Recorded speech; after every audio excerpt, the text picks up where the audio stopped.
Kitco News is back for the new year with a new edition of Technically Speaking. Stay tuned.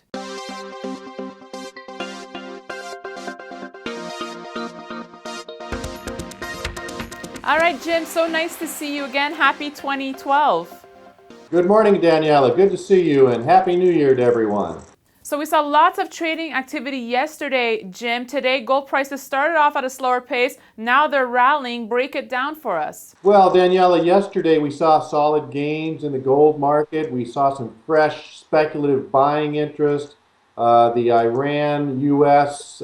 saber rattling prompted some fresh safe haven demand for gold. Saw a corrective bounce from last week's strong selling pressure. And then this morning we saw a little bit of weakness on a corrective pullback from yesterday. But as the morning progressed, we saw some bargain hunters step back in, and we're seeing prices trade higher on the day so far. Geopolitically, Jim, what are you looking at right now that could affect gold prices? Well, the marketplace for the time being has pushed aside the European Union debt problems. I suspect that's going to resurface at some point. But the focus this week is on the U.S. and Iran. The U.S. slapped some fresh sanctions, economic sanctions on Iran. Iran, a few days ago, test fired a couple of sophisticated missiles near the Straits of Hormuz. So that's got some tension. Crude oil this morning pushed to a fresh multi-month high, and that has also supported some fresh buying interest in the gold market. So we are seeing some fresh speculative demand come back into the gold market. Technically, however, we've done some significant damage recently on a near-term basis. The bulls have more work to do in February gold futures to suggest that a price uptrend can be sustained. Jim, you mentioned crude oil. Is that something we should be paying particular attention to when we're trading gold and silver? Well, gold and silver are going to continue to be significantly impacted by what the crude oil market does.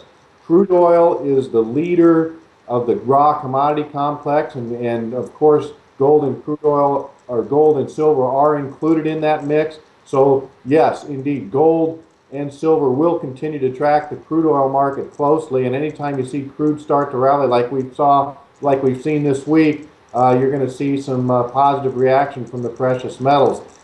The past several weeks, we've seen gold act more like a risk asset, and that is included in the raw commodity mix there, of course.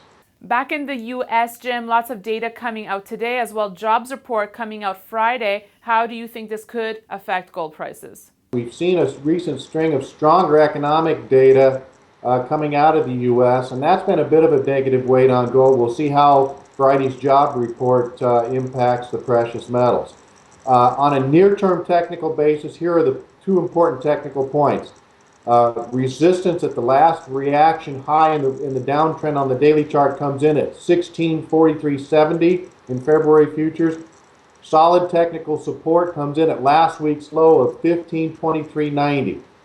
Thanks for breaking it down for us technically, Jim.